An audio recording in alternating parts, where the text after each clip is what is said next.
If you or someone you know has diabetes, you may have built up an extra supply of test strips and lancets. That's where we come in. We'll buy the supplies that you don't need and resell them to those in need to prevent waste. Help us make diabetes management more affordable. Visit us at teststripswithaz.com.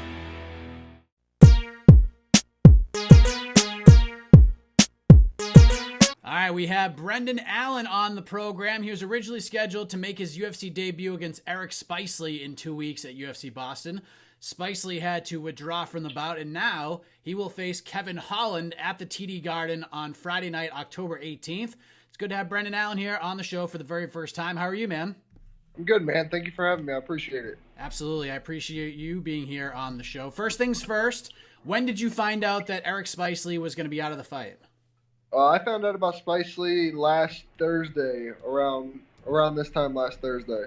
What was your reaction to that? Did you feel like, man, like I've been knocking on this door for a while now. People have been saying and singing my praise that I should be in the UFC for all this time. I finally have my first UFC fight booked, and then a little more than 2 weeks away, I find out that my opponent's gone. What was your reaction to finding out that Eric was going to be off the card?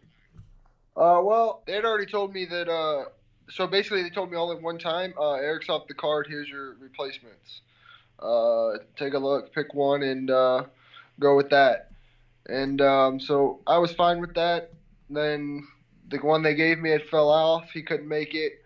So that was about Sunday or Monday that I found that out, that the other one couldn't make it. So then I started getting a little worried, and it was more of worry of if they were going to keep me on the same card or not. I knew I'd get a fight eventually, or I'd fight, so that wasn't a concern for me. But being on that card was a big concern for me. And this is the first time this has ever happened to me, surprisingly, in my fight career, having an opponent change like that after already signing contracts and everything. So it was new, but like I said, it's the biggest organization in the world, and they'll find someone. Who was the other name or names presented to you, if you don't mind me asking? Wellington Turman. Okay. He's Brazilian. So he was the name. You said yes, and then he couldn't make it. Yeah, he was our option there. When you heard Kevin Holland being presented as an option, how did you react to that? Because I spoke to Kevin yesterday. He said you guys have a little bit of history. You were supposed to fight a long time ago in Louisiana, but now you get to do it for more money, so he's excited about that. How did you react to Kevin Holland being the guy? Yeah, it was good. We both know we was going to fight at some point. I thought I was going to fight him when I fought Anthony Hernandez. I thought I was going to fight him. We were waiting on a name to come back, but we were almost positive it was going to be Holland. And it came back as Anthony. So I knew it was going to happen eventually, and luckily it's on a big show, so nothing changes. I'm still going to go out there. I'm going to win and get my hand raised. That's it. In terms of preparation and getting ready for the fight, I mean, you're preparing for a guy like Eric Spicely. You know, he showed a lot of striking improvement in the Duran Win fight. He just went out there and had an exciting stand-up battle, but he's been known for his ground game and his submission work. Now you get a guy like Kevin Holland. Are you having to change very much here? I don't really prep for a specific person. I just try to improve every camp and do what I can do. And so, no, there wasn't really much of a change. Just focus on some little things that he does that I want to make sure that he can't do to me. But either way, fighting Spicely or fighting Holland, I still don't think their stand-up's as good as mine, no matter what the tape shows or anything. It's totally different when you step in there with me. So I definitely don't feel Holland's ground's better than mine. I don't feel his wrestling's better than mine. Definitely don't feel his cardio's better than mine. So I really don't see where he's going to beat me other than just like anybody else, just catching me. Is there a part of, you know, the team mentality behind this? Because I know he had a fight with your teammate Gerald Mearshart. He got the win over him. Is this a little piece of this, just getting one back for the team here? You know, I would definitely like to get it back for my man G. I think G won that fight, but, you know, you can't leave it to the judges. He took that fight short notice, not an excuse, but I still think he won that fight.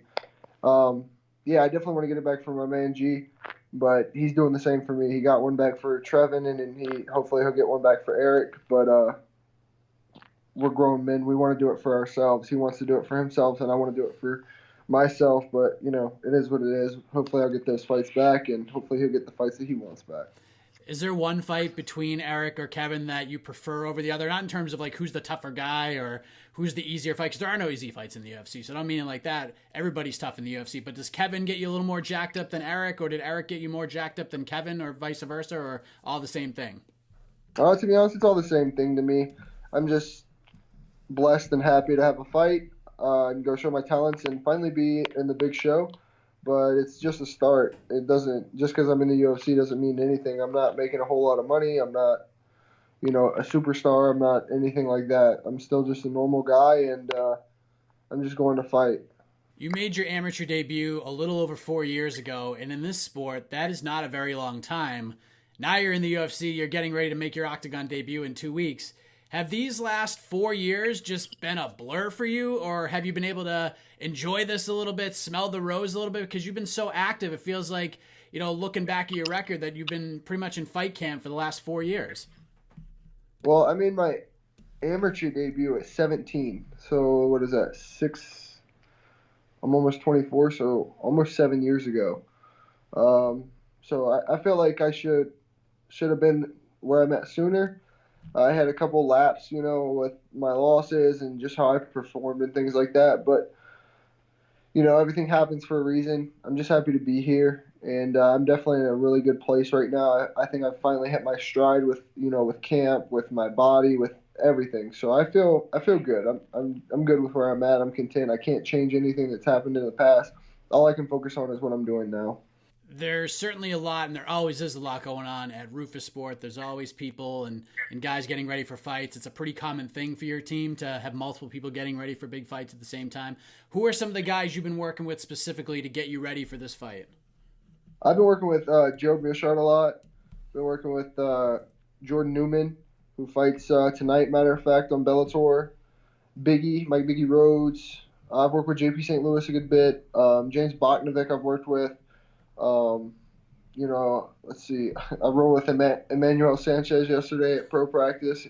He's freaking awesome. Love going with him.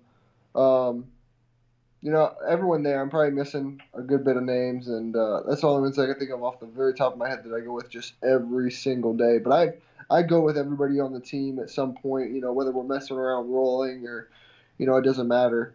Just the whole team helps me out, man. It's just a great environment. And I wouldn't want to be anywhere else in the world. What is it like being around Bilal Muhammad and Jared Gordon together? I mean, those two are just taken off as this big popular duo. They're like the modern day rockers of pro wrestling's past. Like, not a lot of dull moments around those guys, I'm sure. No, and that's another one who's been helping me a lot is Bilal. Jared just got here yesterday from Florida.